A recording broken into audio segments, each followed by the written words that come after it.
phone. Get your phones. Put them on stun. You can use them. Let me do that.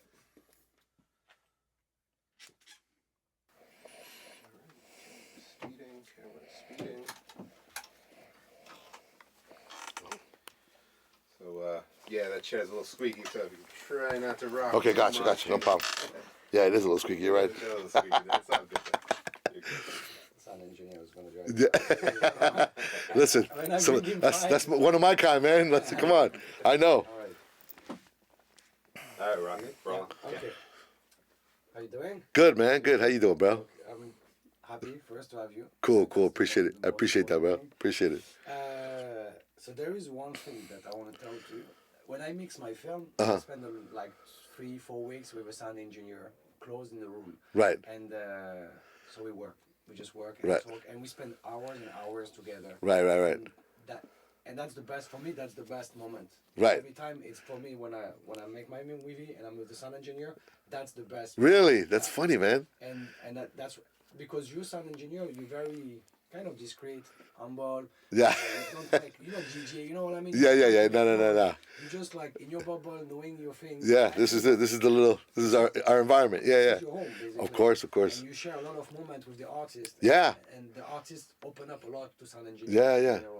And I want to know, like, what did you feel the first time you sit next to Rohff? Like, With Rohff? Yeah. Rohff was just cool. He was just a good dude. Like, he was a real humble person. Like, I didn't know much about him when I first met him. He was just chilled. He was just a really nice guy. Like, there was a language barrier, but, we communicated on the artistic level. And I always tell people it's like taking a road trip with people. Because you're in the room for 12 hours together, So him and his team and I don't remember his manager's name, but they're real good, nice people. And I think his manager was translating for us a little bit, yeah. And how did you manage? Do you remember, like, how did you end up, like, working on his album? So from what I remember, I think either they called the studio here at Circle House in Miami, and or they might have called me direct, I don't know. But back then I would have either bookings, and I didn't know much about him. I just, showed up to work, and I think it was the first day the producer and the manager came in. I don't remember exactly when Rohff showed up, but I remember like the first full session with him. Yeah. And he was super into the mix, and like, he knew everything he wanted, Is he crazy? Nah, he was funny. Yeah, Rohff was funny, man. He's he liked that fun, Okay. Yeah. And with who you worked also, because like I've read your Wikipedia page. Oh, thank you. I'm very impressed about Thank you, man. I appreciate it. I don't want people to go read it, but like, so can you? Yeah. So I got a long history just because I started out. Originally, I started as a drummer in a band, a musician, and then that kind of got me to tinker with like boards and make my drums sound good. And then I realized, man, I have a knack for it. So long story short, my younger brother, because me and him went by the name of the Diaz brothers, we're producers. My younger brother got into hip hop and started producing, and I helped him record an album. And that was a group called, I think, K Squad and God, and then we got a deal with, he got a deal with Atlantic, and that kind of started my engineering career. And years later, working through those projects, I was in New York all the time, and I came back to Miami to recall a mix for a project I was working on for Peter Thomas, Def Jam. And I walk in here, and I'm from Miami, so when I came in here, I'm like, where do these people come from? And so I met the Great Inner Circle, and they were super cool to me. We just had a great vibe. They had just started the studio. It was kind of semi-private, and I started doing some work for them, and then I just grew. I was very fortunate. I came in here when the studio was starting to move, and then one thing led to the other, and they started becoming big. I remember when Puff first came here, and Mariah Carey first came in here, and so then I was fortunate to get all those connects, you know what I mean? And so I started working with like pretty much the gamut, as far as recording. Yeah, all the girls. I worked with Beyonce. I worked with Mary J. Blige. I worked with Toni Braxton. God, I can't. My memory, man. I wish I. Yeah. Oh yeah. Everybody.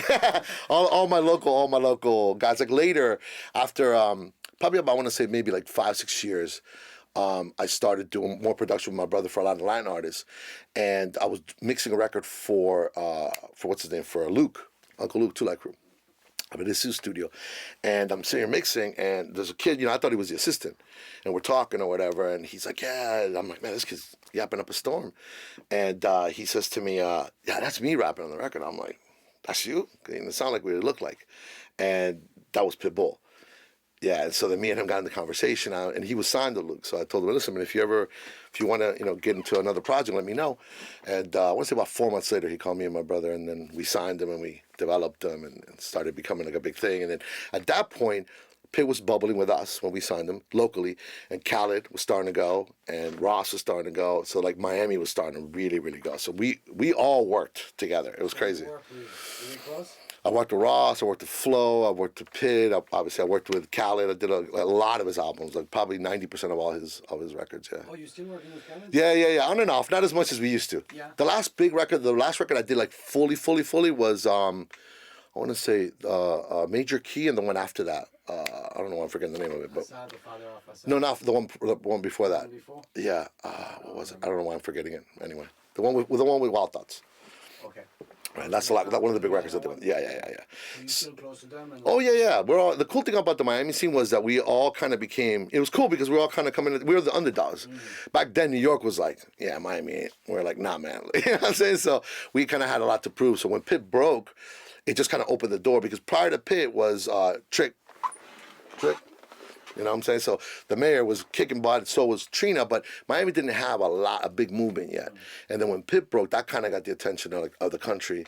And then Khaled broke, and then Ross broke, and then Flo broke, and then Jason Derulo broke. So it became a big scene. So that's the scene of Miami, like that time that I was part of, okay. Of it. So it was, The vibe of how would you describe the hip hop scene in Miami? Like, it's different, obviously, from New York, from LA. Yeah. Oh no, super different. Well, because think about it. We come from bass music. I don't know if you're familiar with bass music, but like in the '80s, Two Lot, right? So, we were always like, that's all that mattered. It was a lot of booty shaking, and but everybody from the country would come here to have fun, but they weren't really respecting the music. So then when our kind of like generation started getting going, we were like, wait, hold up, we want to do real. You know what I'm saying? We want to have charting records. And then obviously, as Pitt got bigger and Khaled got bigger and we started charting, you know what I mean? Then it was just cool to be a part of the time that Miami became a real music city. Because before that, it kind of stopped in Atlanta. And we were fun, but it wasn't the real deal. You know what I'm saying? So you helped, as a sound engineer, you helped the scene as well? Yeah, it was. I mean, I was fortunate. Me and my brother were fortunate to be a part of it, because of Pitt, with Pitt as executive producers and obviously as an engineer, as a mix engineer, and because of this place. This place really gave us like all of us really like. What makes a good sound engineer and a bad sound engineer? Is it the here? What is it? I mean, listen, besides the obvious, which is like technically being good and having a knack for it, having good ears and experience and all that, you got to be a people person, man. A lot of people don't understand it's kind of a psychological game. You know what I mean? Because you got to understand people. Like every artist, like I'll work with an artist and the next artist is completely different than the first artist I started with. So, it takes a minute to kind of get to know that. If you're an uptight person and you're rigid, you might be good at what you do, but it takes a minute to realize that it's about the artist and their vision and knowing them as a person, Because when you start learning so much about this stuff and what sounds good, but then you got to translate that to what they're looking for. You're like, what we think is good doesn't necessarily mean it's a part of their vision. That's really hard for, I think, a lot of young people to kind of get when they're getting started. Yeah. And how did you manage to create this synergy with the artist? I mean, I think fortunate for me, I was real fortunate to have cool people that I got to work with. You know what I mean? As more people that I met, and you kind of have a realization too as you start. Like a lot of big celebrities, once you're in a room with them for 12 hours, they're just people, man. They're just, whoever they are, they're who they are. So it kind of leaves the fame thing to the side a little bit and allows you to kind of get to know them as people or whatever. And I mean, like I said, if you're an uptight person, it's going to be harder for you. If you're a people person, you should be able to do, pretty well in the business. That's the thing. That's what I was saying. Yeah. The sound engineer is like me, because kind of a therapist for me. Exactly, yeah. I'm so with him. Yeah. I just can let it go, Right. So, did you remember anything that Rohff have said? Because as far as I remember, I think it was fasting. Yes, it was Ramadan. I remember that. You're right. Yeah, it was a trip because I remember he did that, and he was fasting all day. So it was hard for him. I remember a couple of times, now that you're bringing that up, that he came in, and I think his manager, I don't remember his manager's name at the time, and I was like, is he all right? Because he was getting kind of lightheaded. And he's like, nah, he's fasting. I was like, oh, shit, So I tried helping him as much as I could to have stuff ready for him, you know what I mean, when he needed it, because you're weaker, you know what I mean? But like that's the thing. It was like when he told me this, I was like, "Bro, you in Miami?" Yeah, exactly. So that's how it is. It's like very. No, he's about it, man. Yeah. Yeah. There is something that happened, actually. Uh-huh. It's you apparently introduced him to Gil Green and or We the Best or like. Yeah. Well, from what I remember, so at the time that I did the record, I can't remember what album we were on with Khaled. So Khaled had his studio, or still has a studio actually, pretty close by here, which actually was owned by Def Jam first, but then Khaled bought it. So I think we were working on We the Best Forever, or maybe the album after. I remember it might have been Kiss the Ring. I don't remember, but because I was working with him, I was still kind of finishing off Rohff's project, and so then I don't know if we probably in conversation it came up that we should introduce each other or whatever, just so Khaled knew who he was. And so I was working with Khaled after the project, and I told Rohff to come through. So he showed up over there, and I was able to make the introduction with him and Khaled so they could talk to each other. Yeah, it was cool. And then he met also, you introduced him to Gil Green? Yeah, well, Gil was part of it too, because Gil's the one. I think Gil's the one who did his first videos for that album, I believe. It was, yeah. It was Welcome to My Hood, like. Oh yeah, well, I mean, Gil did all of Khaled's things, but I think through that he met Gil. Yeah, exactly. Well, thank you. You're telling me. You reminded me because I'm forgetting the chronological order. Yeah, but no, Gil's done Gil did all of Miami. He did Damn It Man for Pitna for us and my brother or whatever. So Gil's another, Miami 305, And because this is you, what's happened is he came to your studio. He met you, right? Then you introduced him to Gil Green, and then he worked with Gil Green, and that became yeah. Cuenta became something very Miami side. Yeah, it was. It was funny because I remember when we were doing Cuenta, I was like, man, why'd you come to Miami? And I think I remember them saying, hey, we just wanted to try a different feel. You know what I mean? And he brought a bunch of producers too from France. I remember thinking when we did the record, I remember thinking, damn, these producers are the beats are incredible. Yeah, but it was rough picking them. What do you think about the sound, the album, you remember? Oh yeah. Back then it was. I remember talking to people going, bro, these French people got some. You know what I mean? The music was super legit. Not that it wouldn't have been, but you didn't know because I didn't know who he was. But the production value, everything was on point. Yeah, it was awesome.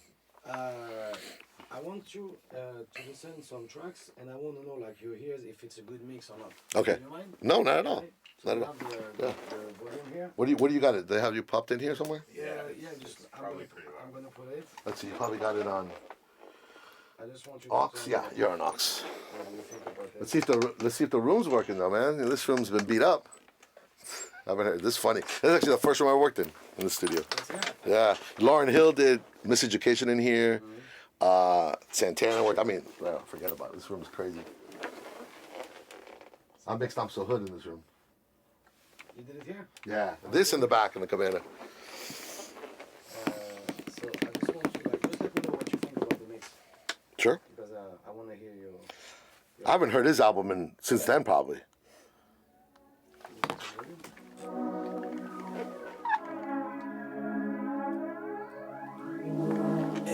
I remember it. It's a great mix. Oh yeah, I remember this.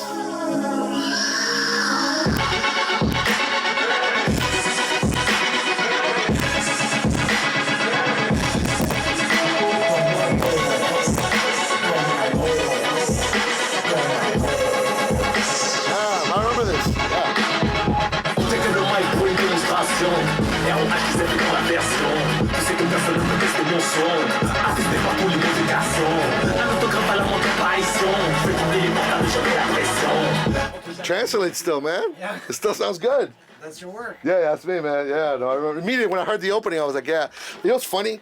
I've mixed so many records, and there's times I won't remember people's artists, but I hear the first 4 bars, I'm like, oh, I worked on that. You know that? Yeah, it sticks in your head. Things stick to your head. Yeah. There's another one. Who produced that one? Was that the dude? What was his name? Dottie, I think. There's a guy called Big Nas. Big Nas. That's the funniest guy on the planet. He had me dying off it. He didn't speak a word of English and had me on the floor, man. That's what he said. Oh, he did. He kept rolling, smoking. He was hilarious. And he moved over. Where did he go? He kept in touch with me after a while. Thailand now. Thailand. Okay, cool. Yeah, Big Nas is a good dude. Yeah, bro. You started very early in the hip hop scene. Yeah, I just kind of fell into it. And so what do you think is the big difference into the, what do you think the biggest difference is between the time you started and the artists nowadays? Artistic wise, or just the industry? You mean just anything? Listen. I think the biggest difference that changes everything is technology. Technology makes things when I started, it was technology was starting to take over. Pro Tools was becoming a thing, right? But before that, before I started, if you didn't have access to studios like this, or you didn't have access to like a major label or whatever, it was hard for you to break into the music business. I mean, you could, but it wasn't. Now, man, like, this is the new radio, this is the new MTV, this is the new, it's all here, and like I used to mix records like this. Now I grab my laptop, put it on top of the board. You know what I'm saying? So like, it's more accessible for people who couldn't afford to be in here. Do you still like in the game? Do you still work? Oh yeah, dude. Okay, what More than I wanted. are you doing right now? Right now I'm working. So since then I've gotten involved in obviously other businesses outside. I mean, peripheral to music. Some blockchain projects and stuff like that to do with music. Yeah. Oh, bro. I'm so crazy. I'm about to go to Dubai because of that. Blockchain? Oh yeah. I'm a crypto guy. Yeah. Oh, big. Yeah. I love XRP, dude. Uh-huh. I love XRP. Do you? Oh, you're an XRP Army man? I'm a Cardano guy. Are you a Cardano? Oh yeah, big time. No, but so I manage a bunch of producers now, and we have a team. I have a partner named Oyewan. He's actually Khaled's recording engineer. Okay. So him and I are working on a bunch of projects. We got like I said, some stuff that's outside of the music and kind of peripheral. But we just did Chucky 73's first single, Faruko's last single. We're still producing, still mixing. But now we have a team, you know what I mean? So we manage these guys. Sometimes they'll start something and me and Juan will come in, or I'll come in and do some work or whatever. And then I still work with independent artists. I still go in. And what do you recommend? Like, because you told me like phones and technology has changed. Oh my, yeah. So what do you recommend for artists right now?